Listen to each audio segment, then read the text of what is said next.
Hi, I'm Irish Mike and welcome to Degen BJJ with my co-host Ken. How are you getting on, Ken? I'm doing good, mate. I'm doing good. How are you? We're just obviously after doing our interview there. Yeah. But with the magic of editing, we're going to drop it in after we've... So I'm actually feeling good about it, so yeah. Feeling good, yeah. Yeah, so I'd like to start by addressing the elephant in the room, which was last week's shambles of a show.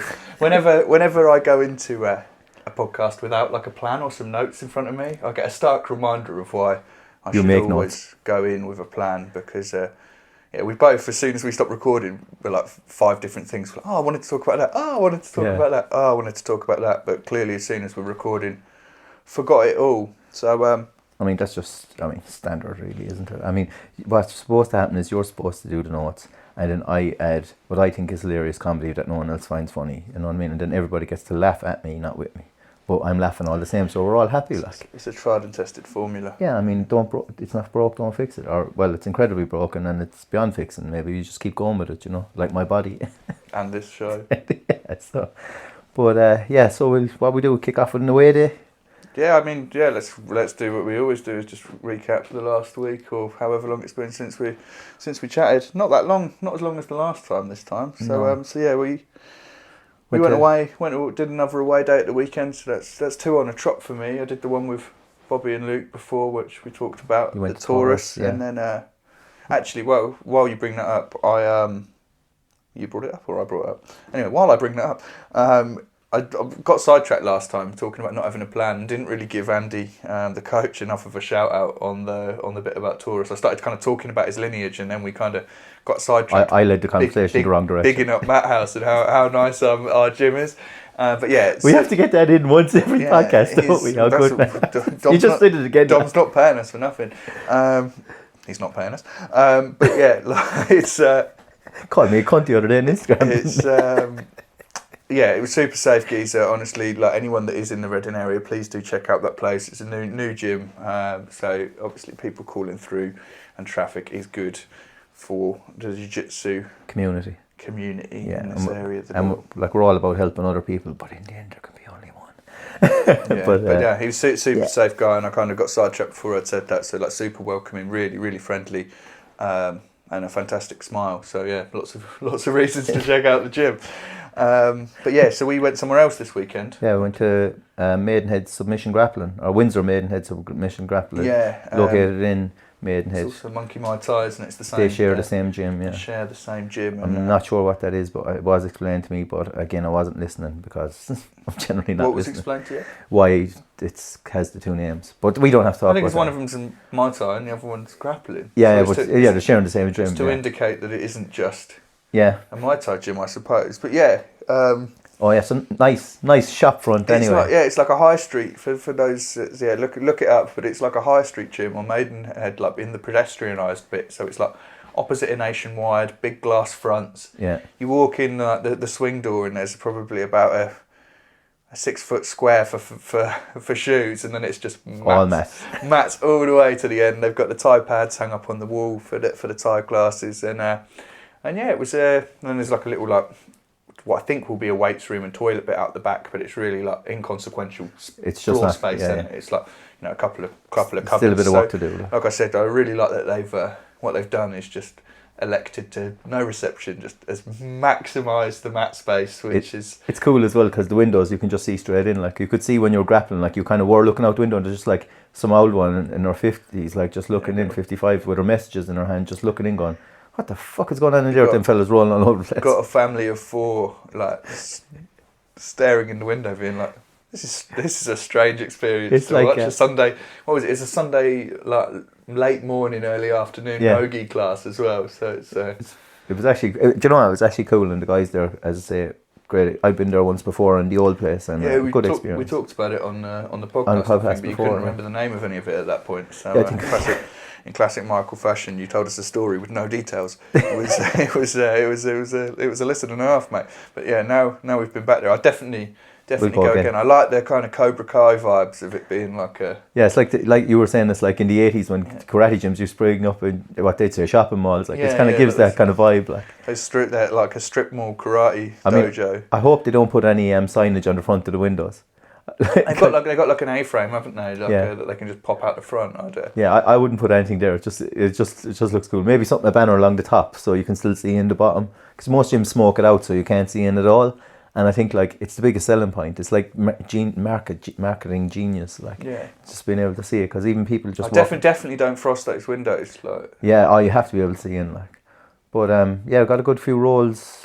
What was it? It was a class. So it had like about a bit of stand up to start, bit of techniques, get stand up technique to get warm. Like there wasn't any warm up, was there? It was just proper Carson Gracie. Yeah, straight into a little bit of like stand up to get you warm, which I love it. I'll leave that where it is, and then a few techniques. A few techniques from butterfly half, and then into 5. Was it 5 rounds? But something like that. What I liked was it's the sort of gym where like they're laid back afterwards. If you're up for rounds after the clock is still running, and you can get. Rory Wise was just calling people out left, right, and centre. It didn't matter what age, height, size, he's got a match in a couple of weeks, hasn't he? Yeah, he must have done about 11 or 12 rounds. Yeah. But had a round with him myself, and I thought I had him darsed. Well, I didn't really, but I thought I had, and of course he escaped. He said you were nowhere near, mate. Yeah, he'd be accurate, but I have to try and say it on my podcast and big myself up, don't I? I also got Smother Tap by shout out to Richie, and I have to say, in all my couple of years at jiu-jitsu, it was the one where they put your hand over your mouth and your nose. Not being able to breathe with your hand over your mouth and your nose is actually the most scariest fucking thing. Is that the first time you've had that?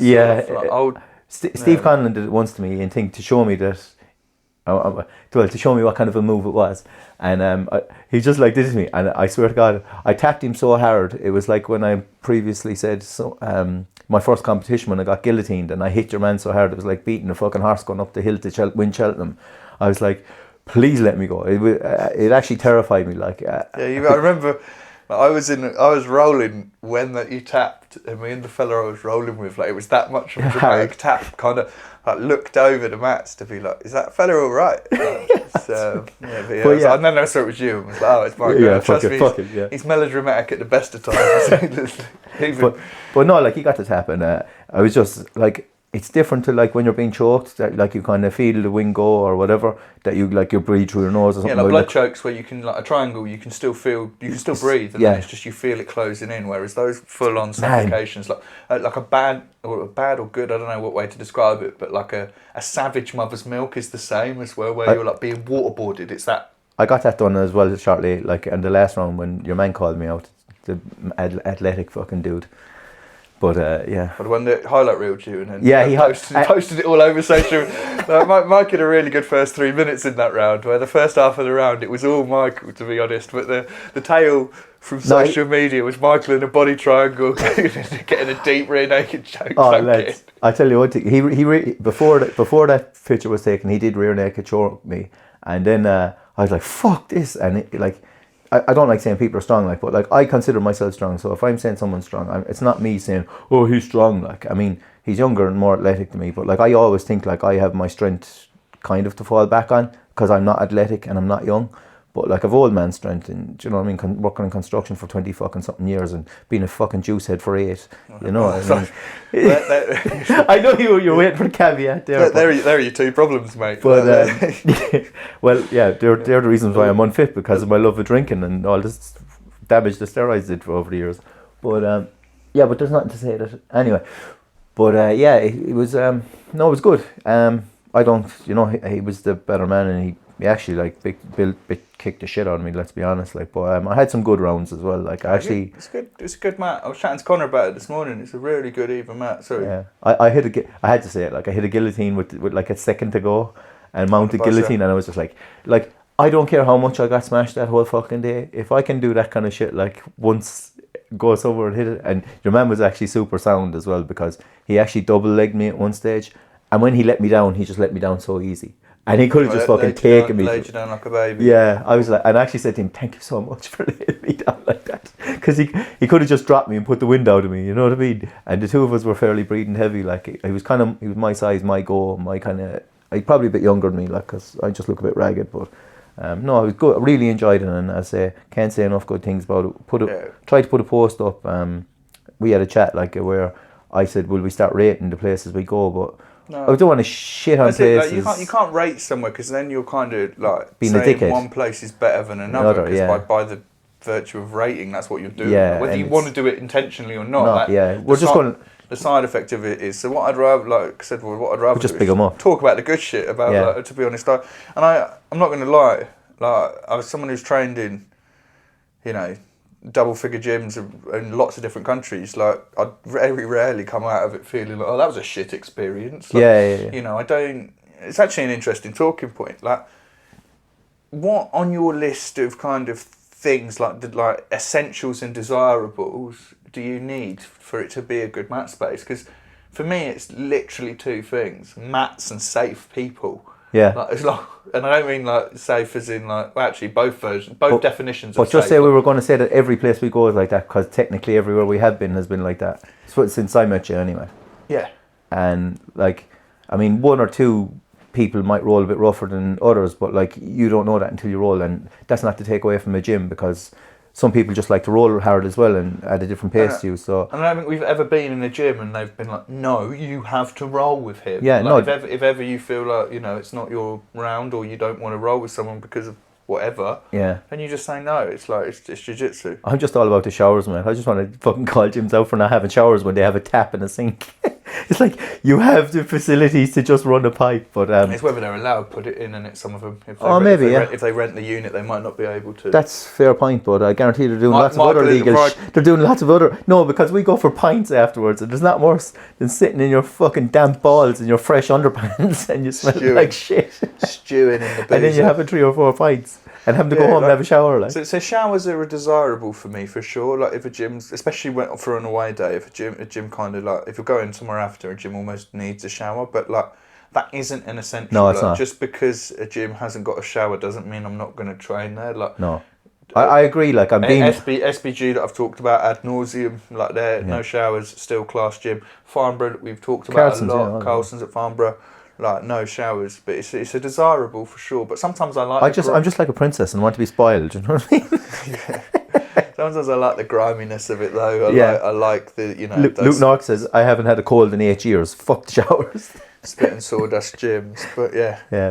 But I mean, that's what do you say, the grimy mats build your immune system. That's the Carlson's logic. Yes, but so. We've good experience there. Definitely be back. Pint after as well was I forgot to mention that on the last one. Like, I wasn't doing dry January. I just had a bit of a heavy December with the injury and everything. I'd gone a bit too heavy on the recreational activities, so I decided to take, like, you know, a bit of January and February to have a bit of a sober patch and you know, get back on the training, get back on the lifting, and get back on the diet. About, you know, a couple of weeks in, I decided that January would be quite sufficient. Yeah. I didn't need to go any longer. And then, managed to obviously hang on to that weekend, which was like the 2nd of Feb or something. Yeah, fair play to you, man. But honestly, juice wasn't worth the squeeze, mate. I don't feel any better. The only juice that's ever worth the squeeze is steroids. If anything, I just felt dramatically worse for the entire month. So I wouldn't recommend giving up your vices, guys. It's but you didn't give up all your vices. Like, let's be honest. Like, depends who's asking, mate. Depends who's asking. I mean, you really love that crocheting. Depends if you're a snitch. If you are, you better shut the fuck up. But yeah, or you get stabbed with that crochet needle. I kept myself from going insane. Sure. I think if I'd have gone stone cold sober, we might have seen a strange chapter in my life, which. Have you seen that video on Instagram of your man in the ADCC competing in the speedo? The one in this, like, to be honest, mate, I saw it on the meme. Like, again, it's something that came into my through meme culture, knowledge through memes before existence. All the stuff like when you've got a swim meet at 12 and jiu-jitsu at 2, and like you imagine you take your missus to your first ever jiu-jitsu match, your first match, you're matched up with that guy. Yeah. And it's like a new bird that you've only been seeing for a few months. And she's like, jiu-jitsu isn't gay at all. Your man triangling you in a pair of underpants. So let me show you, jiu-jitsu's not gay. I'll take you to a competition. It's ADCC, you know, they let them roll out of bounds. It's really savage. It's like, you know, you've got this image in your head.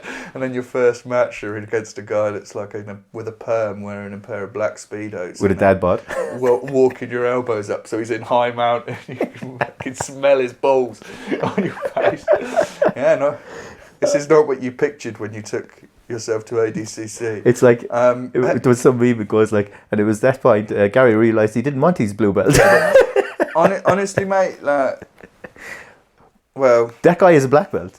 And that was a black belt competition, and this just... Hey, it's open reg, so I don't know, he might be a black belt. It sounds like you've done a bit of research on it. It said it was a black belt competition. It was a black belt... was it? It wasn't one of the opens then. It was actually like one of their... I started following him, but it was, as far as I'm aware... Because I thought with ADCC, I thought you registered as like intermediate, expert, that sort of... It's a...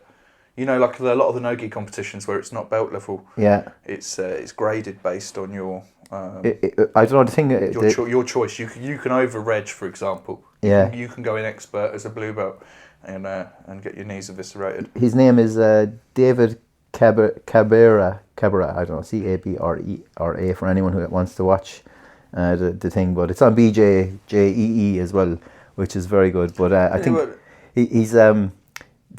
The thing is, I don't remember if you remember, like back when we first started the podcast, yeah, and I was on about like a black belt could literally fuck you, because you know we were saying jiu-jitsu is gay. That guy like looked close to someone that was going to fuck someone because he's in his underpants. That's exactly where my mind went. All those guys that are devout no gi only guys that give people that train in the gi shit. Go train with that fella. Go roll some rounds with him. Jokes aside, what's your if you were in a no-gi competition and you're stood opposite him, you know your name comes up on the screen. You know that you're the next match, and I'm in like Flynn. You know me. I don't give a fuck. He's along the mat next to you. I mean, to be honest, it's just going to look hilarious on Instagram, and I mean, I'll do anything if it gets a bit of laughs, and I feel like it's not pushing my comfort zone. Like, you know what I mean? Yeah. I mean, I got body slammed in my first comp, and I wanted the video straight away because I just thought that was fucking hilarious. Like. It ain't that far away from grappling no shirts and just some combat shorts anyway. It's just high shorts really. I mean, as long as his honest, balls ain't hanging out and they're hairy and fucking... Actually though, like, is a pube in your less instead of his hair. Is less layers more gay? Like the less layers, you know. I don't know, because if you put on a pair of like the spandex or the Under Armour, what would you call them, spats, and like your dick is sticking there, that's way more gay. What, didn't it just... Yeah, because like, in speedos, I don't know. Yeah, because you're supposed to wear shorts with spats, like everybody knows that. I'm just saying. Like, I don't think speedos is a gay. I think it's more hilarious. You'd want it. Yeah, now I'm actually computing the thought of it. You'd want 2 layers though, wouldn't you? You'd want it to be at least double layered speedos. You don't want that pube coming out in your face like while he has you in the triangle going. If he was all bald, where's this hair after coming from? I don't know. I think I'm going to stick to competing in the gi. I mean, arsewet could be on his thighs, you know. I mean, I could go worse and worse, like, and bring it down. You've definitely thought about this too much. I haven't. It's just all running into my mind now, like the floodgates have opened because someone asked me. You know, I didn't know them thoughts were there, but they were built back in the back of my mind somewhere. Got anything else from Jiu-Jitsu news that you want to bring up, or just... No, I just saw that today, and I've only been looking at the guy in his speedos. No, to be honest, it's just everywhere on my feed now, and I'm just like, yeah, you know, let's talk about that. I just thought it was like current event kind of thing in probably social media more so. Definitely. I mean, you were going to talk about like all these people that I haven't a fucking clue who they are, who are in Polaris. Yeah, no, I don't do that. I'll only do that when we've got a guest on to talk about it. Speaking of, true. Oh yeah, speaking of, so this week we had Simon O'Brien, who's do you want to give him his? Well, if you actually, do you know what? We're not going to spoil it. You listen to the interview. It's he has a very fantastic. What would you call it? Not biography. Yeah, he's got. Yeah, I guess it is a short biography, a little introduction, a little descriptor. Those of you that have listened to other interviews will know I like to kind of give it a little bit of razzle dazzle on the introduction. Put the riz on it to talk up their accomplishments. However, yeah. So Simon is he's running Pro Sport Grappling. Who, if it took me 10 minutes to remember the name yesterday, or not yesterday, last weweek's episode. Yeah. So if you're going competing in Redden or any of the pro sport competitions, or you know, he's if you've got an interest in finding out what goes into a jiu-jitsu, putting together a jiu-jitsu competition, yeah, it's a good one to listen to. And if you're from Reading and you're thinking about competing in the Reading event, it's a good one to listen to. If you're like me and Mike, and you want to get us some more listens, it's a good one to listen to. And on that note, here's the interview. Okay, so with us today, I think we've got the first guest that actually wrote his own introduction. When we reached out to him to do a little bit of research on the upcoming events and what he's involved in, the reply was Simon O'Brien, Black Belt BJJ, 7th Dan Karate, owner Bristol Dojo, owner Bristol Dojo Gym, owner Showtex and Pro Sports Grappling, producer Polaris, Enyo, and some Cage Warriors, a few other bits as well, but that's enough to start. So I actually had to read that one because it was quite the introduction, and yeah, thanks for joining us today, Simon. So my pleasure, Ken. We obviously got you on today to talk about the event going on in Reading, but before that, I like to go back to the beginning as much as I can. So I'd like to talk a little bit about your intro to martial arts. So are you a martial artist / gym owner turned producer, or is it the other way around, a producer turned martial artist? No, I started training in martial arts when I was 12 years old. So I guess a typical story. I was the smallest in the class, always getting pushed around by everybody, and had enough of it, started training. The bullying and intimidation stopped immediately, and I fell in love with the martial arts and been training ever since. So I turned 60 this year, so it's 48 years in the arts. You're looking fresh, man. Yeah. Thank you, buddy. Keep training. That's it, keep training. Yeah. That's the my body is broken anyway. I don't know, I'm getting bald spots in the back of my head. I'm completely broken, it's like inside it's it's every hour shows on the inside, but yeah, I wouldn't have it any other way. So were you running the gym in Bristol for a while before you moved into the kind of show tech role and started doing the production? Because I think obviously, like you said, you've got fingers in quite a few pies. Like you're involved in some mat rental company as well. There's a lot going on that you've got involvement in. But was it the dojo that came first? Yeah, so I started training. I'm from Cardiff, and I represented Wales on the national team. Fought around the world for 14 years. There's some great coaches in Bristol. I moved to Bristol for my work. Carried on competing, and then when I got to the stage in my early 30s where I couldn't compete anymore, then I just wanted to continue. So I started my own club, usual thing in a small church hall. And at the time, this was in the sort of mid-90s, I decided to take on a full-time unit. I had a lot of friends who also trained in sort of school halls and church halls in sort of Thai boxing and Japanese jiu-jitsu and boxing. So I decided to take on a unit, and we started Bristol Dojo, which was at the time the first sort of multi-art training centre in Bristol. Nice. And we're still running today. Just passed our 27th year anniversary. So still going strong. I think that's the path, isn't it? It's like you start in the church or an all sports centre that you hire out, and then eventually you get a bit of space, and then you have the dream of owning your own place, and you seem to be going higher and higher the levels that you can go, like to organising your own competitions. I mean, you must be fairly happy with as you say, you're a long time in the game, but I think you're hitting all the accolades that people want to hit along the way. Are you still involved in the day-to-day running of it now, like with all the other stuff you've got going on with the production and the events, etc.? Yeah, I always say that the dojo, the gym, is a hobby that just got out of hand. It built. Well, what are you going to do when more and more people come into your gym? You're going to suddenly turn around and go, "Sorry guys, I'm not doing it anymore." And we got literally hundreds of people training there. Can't send them all home.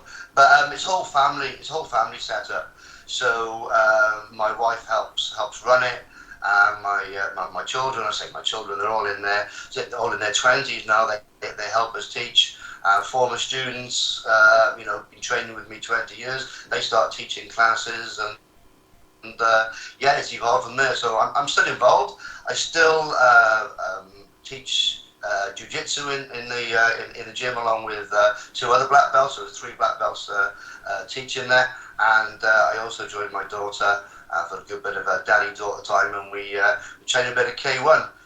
Nice. Yeah, I had a look at the schedule before we had you on. I'm not sure if you can you still hear us? Yeah, the video just dropped out. That's as long as you can hear us, that's the important thing. So yeah, I had a look at your schedule. There's obviously a lot of jiu-jitsu on there. Was that always the way, or is it just in recent years the obviously rise in popularity of jiu-jitsu has meant that kind of it seems like it dominates the timetable a little bit? Obviously, there's the K1 and the juniors karate on there as well, but. Yeah, when you started, were you already a black belt in jiu-jitsu as well as karate at that point? No, again, the whole gym's evolved because I have arts and instructors in my gyms that I'm interested in their art. The great thing about owning the building is I only have people in that I'm interested in training. So, when I got my friend's a Thai boxing coach and he came in, of course I'm going to train Thai boxing. Yeah. I can't have an art in there that I'm not interested in, and I'm going to jump in the class. I own the building. I'm going to jump in, and I'm not going to sit on the sidelines and watch it. Nice. I'm going to, I'm going to jump in. My son does a lot of the teaching there. He's my 22-year-old son, so he's I think last year he was the youngest black belt in the UK. He goes black belt when he was 20 years of age, and he's full time in there. And again, the jiu-jitsu class, it gets full, you put on another class, it gets full, Yeah. you put on another class, kids want to come along, you put another class. So because we've been going 27 years, it just evolves naturally. The kids go up and then their kids go, I suppose. Yeah. When you can't move on the mat, you cut the class in half, you start another class, and then, there's gi and there's no gi, and then there's beginners, and everything just evolves organically when you've been around. I think when you start a new gym, you just sort of hit the timetable with what you think is going to be it's going to be a good starting point. But then the timetable evolves around the people who come through your door. And we've always said, if there's if no one turns up for a class, that class will eventually go. And everyone comes in and they want X, Y, and Z, then we'll put that on. It's not a case of what we want. People vote with their feet. Yeah. And the rise of popularity in jiu-jitsu. That's why that sort of timetable has grown, and the gym's evolved that way now. So the whole two matted areas, we've got jiu-jitsu type flooring down there too.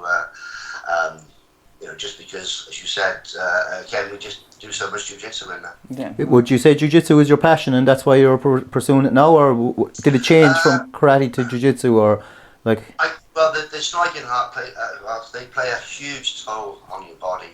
There's not many bones in my body that I haven't broken. The arthritis goes in there. I just think that jiu-jitsu you can tend to train into an older age. Yeah. So as I've gone, I still do 2 K1 classes a week. But jiu-jitsu really takes less a toll on my body. And again, I've just found myself training more and more jiu-jitsu. Nice. Have you got more on the gym or? Not really. No, I don't know. No. So I was going to say, obviously the martial arts came first. How did you develop the skills in the production side? At what point did you start? Get your involvement in events. How did you get involved in that, and how has that built to what you are now, effectively? Involved in multiple national and wider events. Okay, well, in my younger years when I was competing for Wales.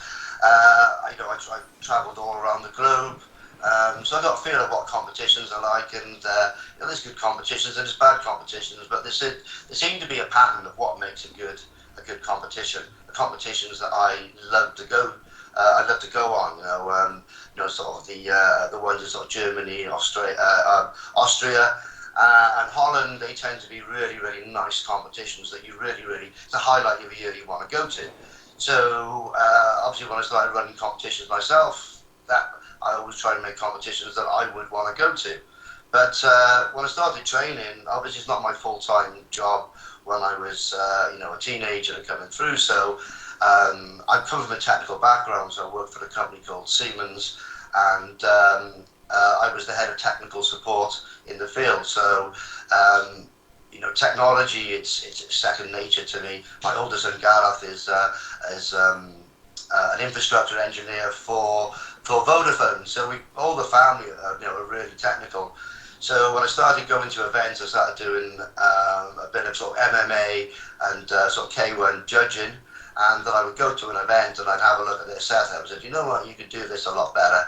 And I just kept, I evolved a system for judging it's still being carried on today. I work with a guy called Paul Sutherland, who's a UFC judge, and we run a promotion called Meltdown. Don't know if you've heard of Meltdown Fighting Championships, but we own that, and we run that as well. So that's another thing we do. But I have a look at it, and I think we could have done a better way with evolving the judging systems. We evolved that, and then it came down to the lighting and just saying, look, guys, at the event, you know, you could use lighting a lot better. You know, your audio could do a lot better. You know, you could do this better and that better.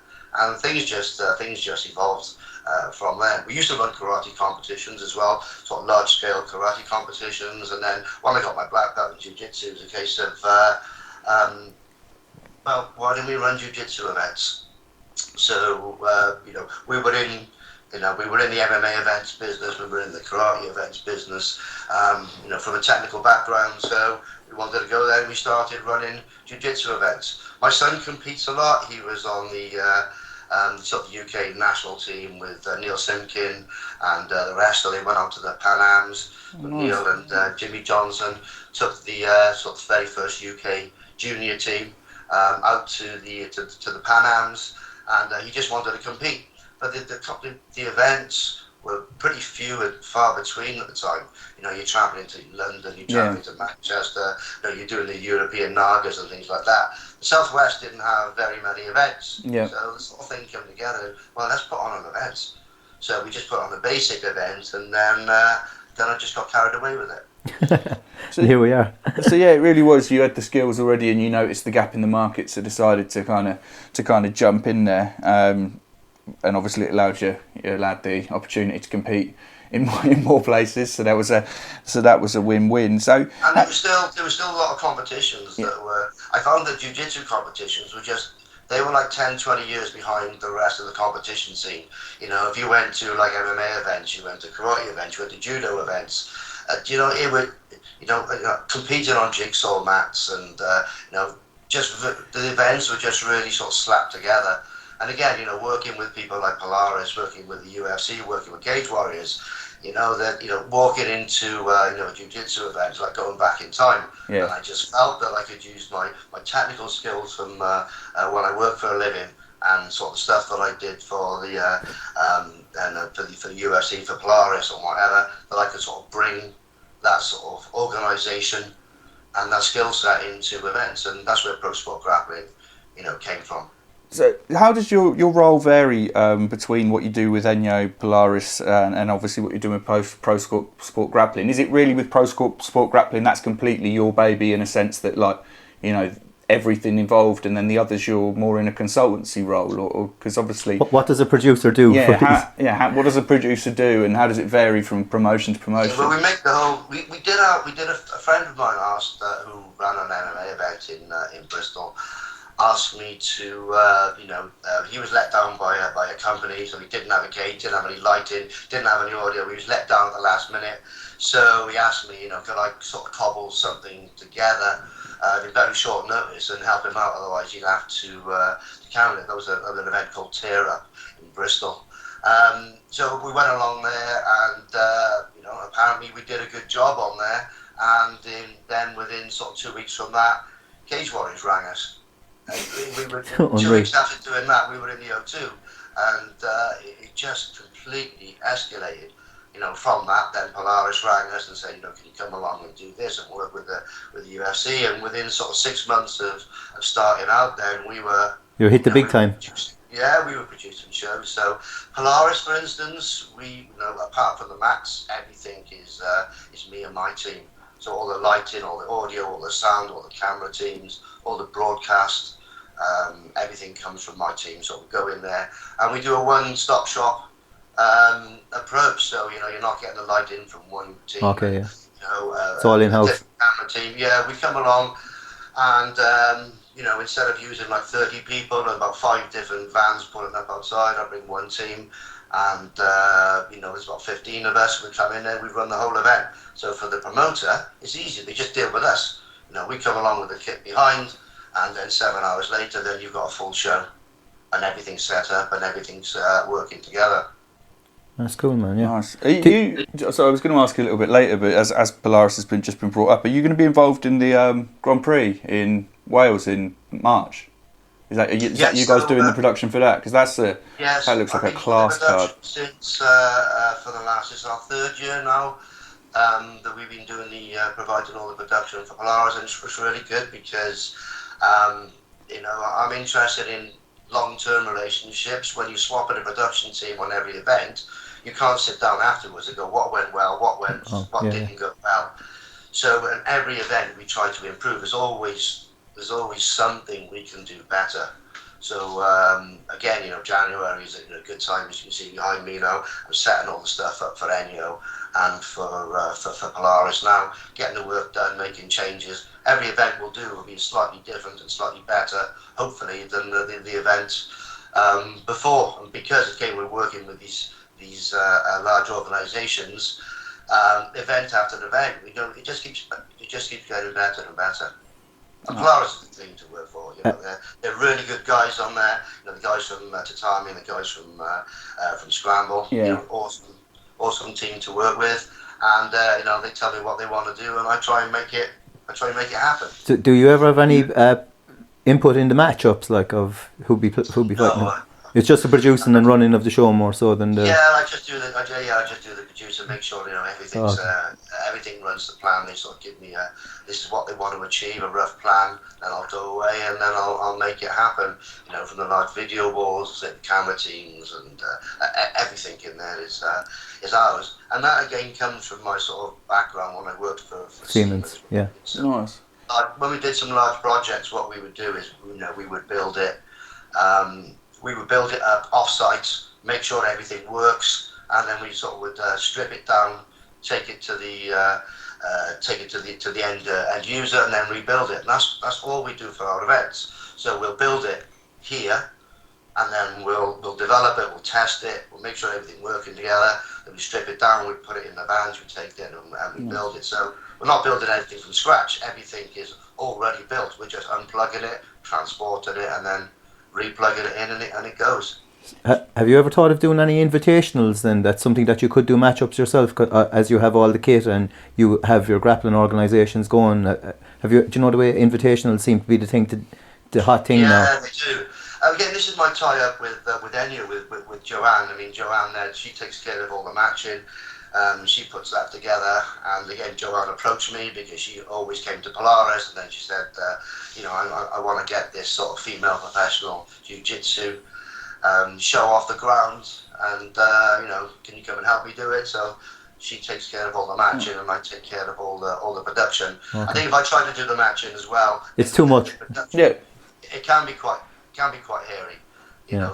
Doing the production and sort of dealing with the fighters and the matchups again. I suppose with you, the relationships you have, you kind of don't really want to be going out doing your own thing that way either, because you're involved so much with the producing of other things that might look like throwing a bit of shade maybe. Yeah. If you have a look at Enyo, the matches that Joe put together look fantastic on there.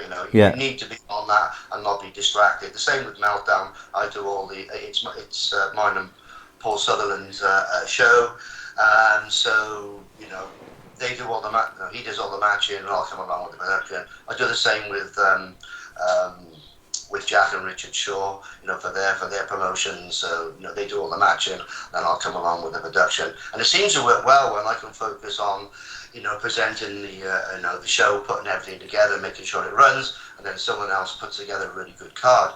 Nice. And that seems to be how my sort of relationships build. That's good. Do you find the ask is very different from you as a producer when you're doing an MMA event compared to jiu-jitsu, in terms of what the people you're working with expect from you, or even what the people that are going to be there experiencing what you produce, if that varies much? No, I mean, it's if you actually take away the environment of what's happening, the actual structure of what's going on, there's lighting, there's sound, there's a camera team, there's a broadcast. So there's a huge amount of crossover. I would say the difference between producing an event like Polaris or Enyo or Cage Warriors, even though one's on a mat, one's on the cage, it's probably 95% the same sort of setup. The structure is also very different. The feeling is very different. The environment is very different. Because you go into a jiu-jitsu match, you can hear a pin drop. You go into an MMA show. Yeah, And, that's really why I asked, because as a fan who's been to both sorts of events, it's chalk and cheese, as a spectator experience. So I wondered if that, is something that you have to consider when you're kind of setting up everything for those different spheres. Yeah, we tend to for jiu-jitsu events, because we are we do talk a lot. We got comms over the headsets. We're usually in the back room or out the back. For MMA, we're usually in the room because we don't disturb anybody, because everybody else is making a load of noise anyway. So, nice. With Pro Sport Grappling, obviously, yes. There's about 8 events now in the next 6 months that are lined up in terms of jiu-jitsu alone. When I was looking on Smooth Comp, are you involved in the location selecting of that? I know it's kind of a loaded question, to be honest, because when I look through it, you see places like Brighton, you see places, dotted over the country like Swansea, big cities that you expect really on to have a jiu-jitsu open, and then in that list is little old Reading. So, were you involved in the location selection, or if so, what goes into the picking where you set up these events?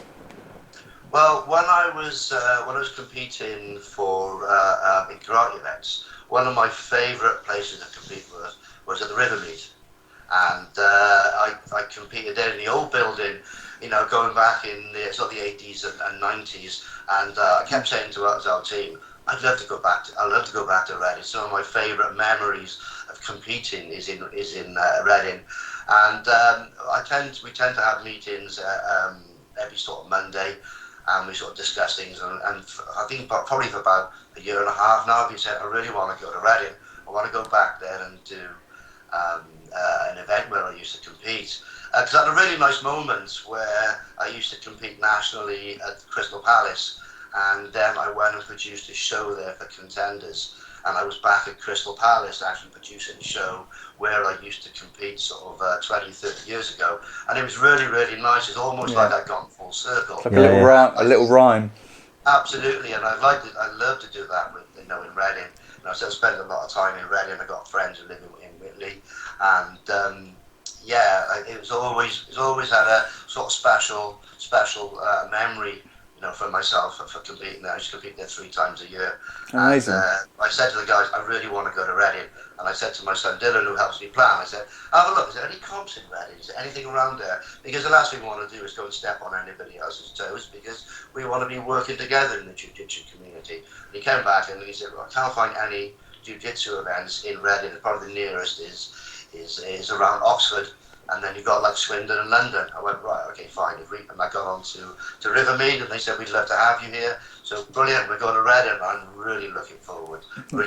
So we're hoping that touch wood, we don't get any injuries, that we'll be on the mats there. So. Yeah, hopefully we'll be competing, and our gym will definitely have a good turnout. You know, it's nice to see. Obviously, in the last couple of years, a couple of other jiu-jitsu gyms. So there's now 3 jiu-jitsu gyms in the area, and now to have an open as well. You've made it like complete jiu-jitsu. It's its own little. Reading's got its own little jiu-jitsu hub now. So you put extra pressure on. I just explained. Me coming to Reading is mainly a selfish reason. Wow. I love. We're delighted. I love going there. It's nice. From competing in my last competition, I was awarded my 6th dan.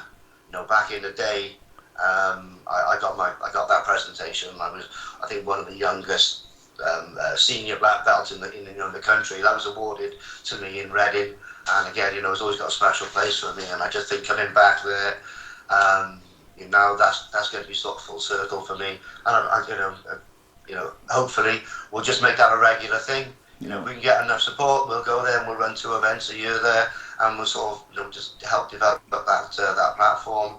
And if you've been to competitions, I think you'll find that Pro Sport Grappling will be a little bit different to most other competitions you've been to, because we're a full-time production company. That's a beautiful segue there, Simon, because I was going to ask, like, our coach always speaks about how when he was coming up, through the coloured belts, it was like, you had the IBJJF London, you had the Europeans, and maybe 1 or 2 little regional tournaments that were on, like you say, puzzle mats, right? And now you've got usually 2 or 3 events every weekend that that are on, you know, to pick from when it comes to jiu-jitsu alone. So someone like yourself who's involved in so many events, what do you think it really takes to make an event stand out from the crowd? What do you do to Pro Sport Grappling to give you that unique selling point? I think from the age of 12, I've been going to events, and they're not all the same. Some events are fantastic, and some events are quite lackluster. I think if you were doing, you know, if you had a full-time job and you were doing like 2 events a year, you're never really going to get into the swing of it, and you're going to be limited what you can do. There's little things, and obviously competing with my son, it's always been an issue. Like, for instance, you go in, imagine your first competition, you go in there with your parents or with your gym, and you guys, you know, when you bring your white belts along, what mat am I on? Where am I on? Okay, what time am I on? What area? Mike's like that now. I'll go to a he's competed more than 20 times, but he'll still be like that now, mate. So as a coach, people are constantly coming out. When am I on, coach? What area am I on? Which one? And nobody really knows what's going on. Smooth comps helped a lot, but I was sitting at an airport about 3 years ago, and for an airport, there are tens of thousands of people piling in there. None of them know which gate they're going. None of them know what time their flights take off, and they don't know when to go through. And what do? They conjugate and they have a look at the board, which is a huge board. They do exactly the same in train stations. And I suddenly said to my son, I said, we've got like 100 video wall panels. You know, those big video walls that we put up in Polaris that we relay the feed through. We own video walls. Yeah. Okay, and we've got the technical capability. We said, why don't we just link that into the online schedule, and then we'll put up like a huge 5-meter video wall. So as soon as people come in, they can see when their match is on. So for instance, that's what we do now. You walk into our event in Reading, you walk straight through the door, and you'll bump into an airport-sized LED wall. And you'll know it, and that's live, that's updated every 10 seconds, so you'll know exactly when your match is on. So as a coach, all you've got to say is, go and look at the video wall, and it's on there. You know, you can get this on your phone, but I mean, as a competitor, your phone's probably in the bag. Yeah. You want to keep going into your bag, and then you're opening your phone, go into the app, and then refreshing it. But no, we put it on the screen. So. See, you're speaking like someone that's competed. You know what people are looking for, because that's exactly the issue. Because you're always going to someone else, when am I on, and someone that doesn't know the smooth comp, how it works, and then you have to refresh it every now and again, and then they don't always go like clockwork. It's killed that conversation dead. Obviously, with my own team, nobody asks anymore when they're on. Yeah. There's other little things, like my son competed in the. He's been competing since he was sort of 4 years of age. When he came on the mats, and he's got a British title at every single belt up to, and he's just got his black belt now, so hopefully that's his aim now, is to be British champion in his weight category. So all through his junior belts, all through his adult belts, he's been sort of British champion. And when he got his brown belt, someone came in, we were up in commentary, and the guy came in for a takedown. And Dylan went over the takedown. He took the guy down, and the guy did one roll, and he was outside the area, because they only had 5-meter areas. So when he got a takedown, the guy had a look. He seen the area was like, only easy out. So he rolled, yeah. And then they had the reset back standing. Okay, and that cost him the match. And I said, why? If the IBJJF is saying that, okay, you should be competing on 8-meter areas. Why are people out there providing competitions going when you've got 5-meter areas? So I looked for roll-out Dollamore mats that would be 8-meter areas. I couldn't find any anywhere. Just couldn't find any that you could buy. So I had to have them made. So again, Pro Sport Grappling, now we have, I think we're the only ones in the UK that we have IBJJF spec 8-meter areas. So other than the IBJJF London, really, this is probably the only comp in the UK where you're actually going to get enough mat space that you can work a little bit of stand-up and without fear of running out of bounds. Yes. I think we'll clip that. If that ain't a selling point to get more people to you on the few listeners we have, we'll definitely... For the referees as well, I've had the referees keep coming on to me that the referees have got to keep reset all the time, reset to the middle, and it just stops the flow of the match. And a lot of our events now are recognised by the UK BJJA, so they've been told that, we've been told that they view us as sort of the gold standard of events. We put on an event in Wales, and they've said rather than them running national championships, they would prefer to adopt ours, and ours is recognised then as the national championships, because we've got 8-metre mats, because we use national level referees. Again, there's nothing worse than going on then you're getting refereed by a guy in a t-shirt and a jeans who's purple belt in the club that the guy you're fighting with. Referees are the biggest complaint that people have. So we bring in Ito and Marcelo Copper and the people you're going to have on the mats at the IBJJF London. So you have the mat size, you have the IBJJF, you have the referees that you're going to have at that level. So you can't complain about the setup, you can't complain about the referees. If you lose, guess what? It's down to you. You can't blame anything else. Yeah, but some people always will find an excuse anyway. We'll find a way, mate. We'll find a way. If we don't, I'm sure. So we had a choice: either use 5-metre mats or spend tens of thousands of pounds and get my own. So they'll pay off in the long run, mate. I couldn't do it. I had to do it. I know why people do it, because tends to be UK sports centres are quite small, and moving mats around. We used to have 2 or 3 vans just strapped with mats. If I had a smaller area, maybe 2 vans. So I know the reason why. But at the end of the day, we're here to support the jiu-jitsu community. And if if at world level, it's all agreed that you need 8-metre mats, then and I want to take on the responsibility of putting on events, I have to supply 8-metre mats. Yeah. The excuse that but it's more difficult to move around. There's more mats to move around. Sports centres, but you need to find the bigger centres and you need to do it. And I take that responsibility, really seriously. I have a if you put on an event, it has to be for the right reasons. It has to be because you think you can contribute something, either to an area that hasn't got, it's not represented, or you think you could do a better job. Nice. Fair point, well made, mate. I'm looking forward to seeing it. Yeah. One of our lads actually competed at the one in Brighton. Paddy was down at their one in Brighton. I think was it towards the tail end of last year you had one? Yeah, it was. Yeah. So him and Barnsley went down and did that one. They've been down to Brighton twice. Once for theirs and once for the other. Where is it you do your one in Brighton? So it's at Moulscombe. Yeah, that was it. Yeah, because other things we've done for this year as well. We brought in a ranking system. Yeah.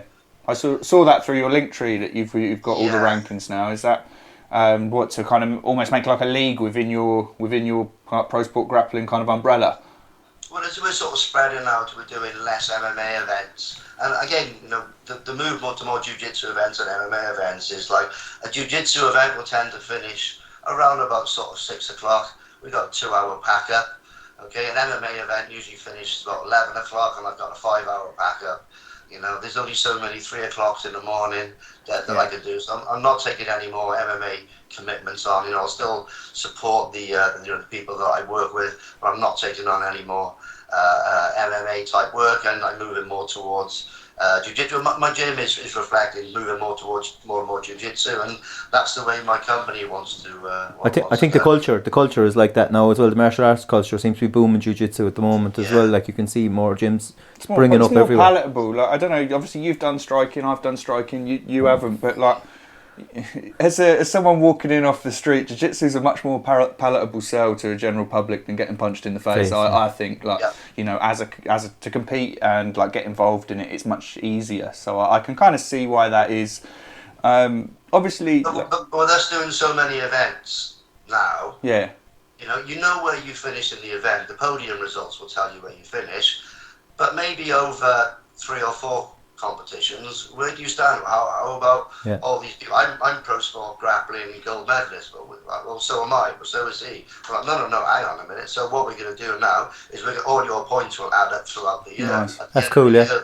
We'll have an overall winner for each belt. To be fair, I think that'll drive more people to you as well. You do that with teams as well, yeah? So like the different affiliations and that you can...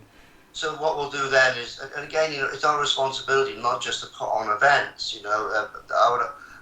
our events really just not to enable people to do jiu-jitsu. I mean, you can do jiu-jitsu anywhere. Our job is to provide a platform to take people from, coming in off the street for their first, off a club for their first event, as a white belt, and then maybe going off and, going to the ADCC trials, going on to the undercard of Polaris, moving on to Enyo, going into the Europeans. Our job is that development. We can't just turn up, run an event and go home. So the top people in our, the competitors that come with us, then we'll reward them by giving them free entry for a year, which is, £700-800, so they'll save a bit of money there. And if there's a team that's doing really well, that means there's something special going on in their academy. So likely, at the end of the year, we're going to give them £1,000, and hopefully that academy then going to fund them to maybe help them go to the Euros. Maybe would pay for a couple of them to go to the East or West Coast trials for the ADCC. That's really cool. That's platform. That's wicked. There needs to be more people that are willing to do that, and it sounds like you're really putting on an event for the athletes as well as for. It feels like that. It seems like it's an event for everyone, so you can tell you're a martial artist and, you care about the people that are on the mats as well as those that are around them. So obviously there's only so many people, there's lots of people now getting into jiu-jitsu. There's only so many, people that can compete to a level where they can actually do it for a living, and there's only so many people that can run their own gym. So as someone like yourself that's obviously got a business that is involved in the sport but not directly doing any of the two kind of key things that people generally associate with making money from jiu-jitsu, have you got any advice for anyone that would like to get into maybe the other sides of jiu-jitsu? You're involved in so many different things. Have you seen different roles or maybe different kind of skill sets that young people that want to build a career in jiu-jitsu can get involved in? It's about following your passion. It doesn't matter whether it's jiu-jitsu or whatever, if you do something, you must have a passion for it. Then it doesn't become, it's not a job anymore, is it?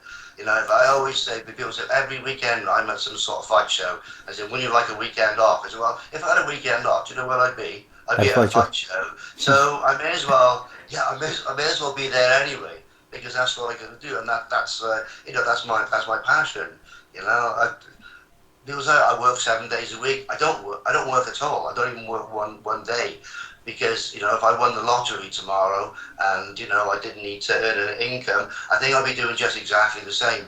It's my passion, and you should follow that. Obviously, people need to earn a living, and but I think that if you're passionate and you're good at what you do, then I think you can earn a living at it. But you can't put the money first. If you go in to run an event because you want to make a few quid, then that's secondary. You're not going to last. You can open a gym because you think you're opening a gold mine. Then it's not going to happen. People follow people who are passionate about what they do, and I think you just need to follow your passion, whether it's hang gliding or painting pictures or throwing yourself off mountains. With a parachute. Whatever your passion is, just go and follow it. They say if you find a job you like, you'll never work a day in your life, isn't it? That's the old saying. That's absolutely bang on. I started martial arts for a practical reason, because I kept getting bullied at school, and that was a horrible time in my life. However, if I hadn't gone through that, I wouldn't be where I am now. So that negative is now turned into positive. All my family are involved in there. All my kids are black belts. My wife helps me run the gym. Wouldn't be where I am without that bad time. That's cool, man. Yeah, that's good. Have you anything? Have you any more questions? I was going to say follow your passion, and it being a family business is probably as good a place to end it. I was just going to say, is there anything else that you've got going on that you want to plug or make people aware of? Obviously, there's you really should try and get Joanne on there. She's hugely passionate about promotion of European level female jiu-jitsu. That's a passion for her, and it's my privilege to be able to support her and give her the platform to Yeah. be able to follow her dreams. Yeah, she's been on our friend's podcast, Humans Jiu-Jitsu podcast, and Andrew. But Andrew, we've spoke on DMs. Like we were supposed to get on last year before we got a bit hectic with life. So we will hope, and you can put in the good word for us as well. I'll mention it. You can get her on anytime. And obviously, this Meltdown Fighting Championships I do with Paul Sutherland. So that's a really good MMA show where, again, because of the production that we've got, we're able to put up LED walls, with a 26-foot cage with an overhead lighting rig, and all the fancy stuff that we use in our high-end production, we bring into that.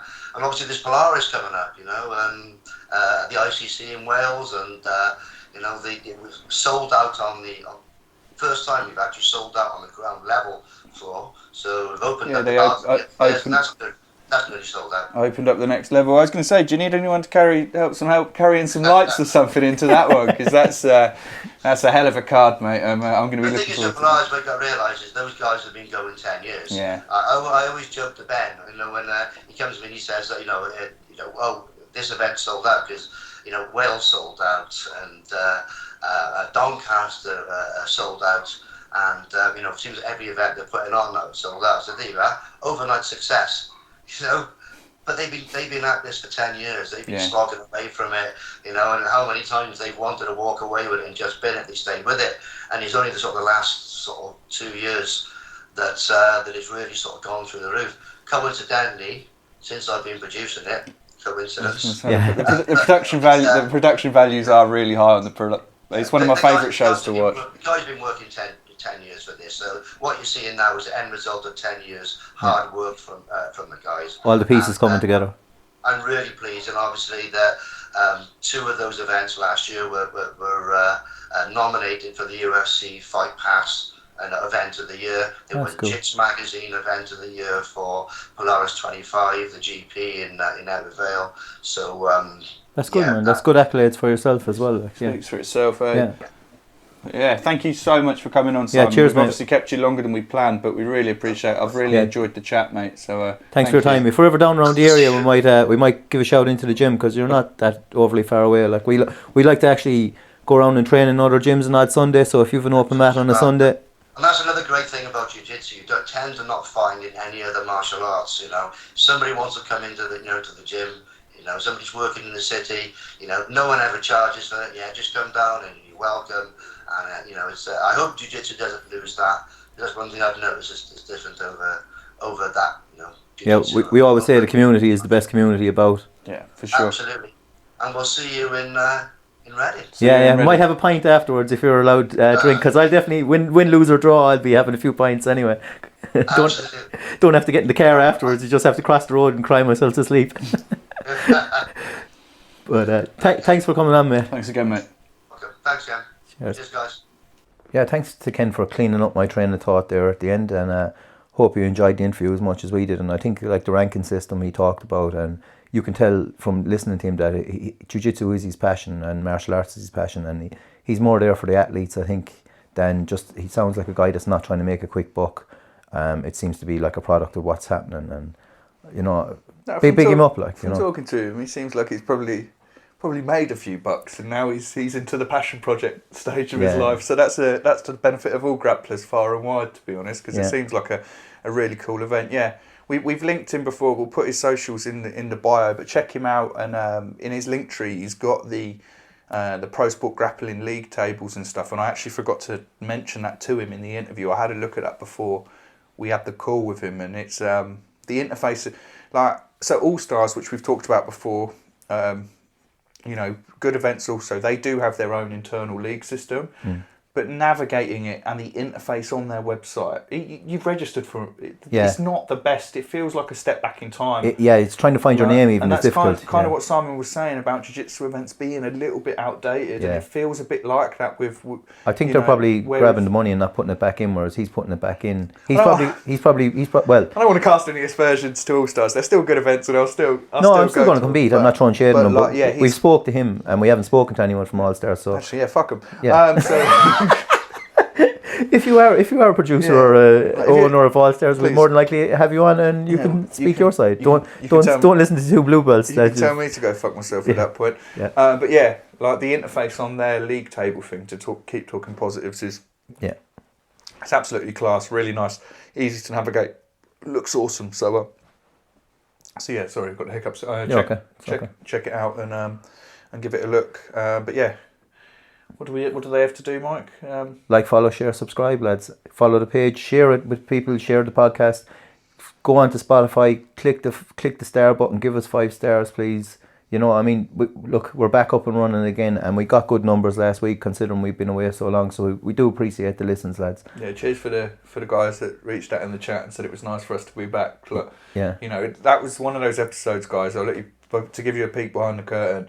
If it was just me running this, I would have not let that go out. It's the beauty of having Mike here is if ever I've got doubts on something, Mike's like, nah, fuck it. Unfortunately, I put everything out. We're gonna put it out. So yeah, we got the flow back a little bit more this week. I think, you know, I've had fun doing the episode, and it was cool having Simon on. It was hard even talking to each other in the first one was kind of hard. And I thought we should have covered that in the intro, but we didn't have the click. Like, I think we're more back on it now. But I think being back on the booze helps, mate. It smooths the whole thing out. But do, like Mike says, like, comment, subscribe. Shout out to our sponsors, friends and affiliates. You got Degen 10, the code to use at xmarshall.com, Degen Pod at Flow State, and Salt Degen for 10% off at saltandstorm.co. But if you look at the bio in the bio, it's all there. You can copy and paste it. And yeah, and anyone that wants to reach out, get involved, WhatsApp community, Instagram, so Spotify, like Mike says, 5-star rating. Or if you want to come on the podcast, you know anyone that wants to come on the podcast. Look, we're not picky, lads. Yeah. Just give us a shout. You don't even have to do jiu-jitsu. If you've got an interesting story and you think someone will like it. You don't even have to have an interesting story. If you've got a mouth and you can speak, it will help us fill some time. I mean, like, we were two lads running the podcast. Content's content at this stage. But yeah, guys. Mike, you want to sign off? Yeah, good luck. All right, much love. Play it to your nan.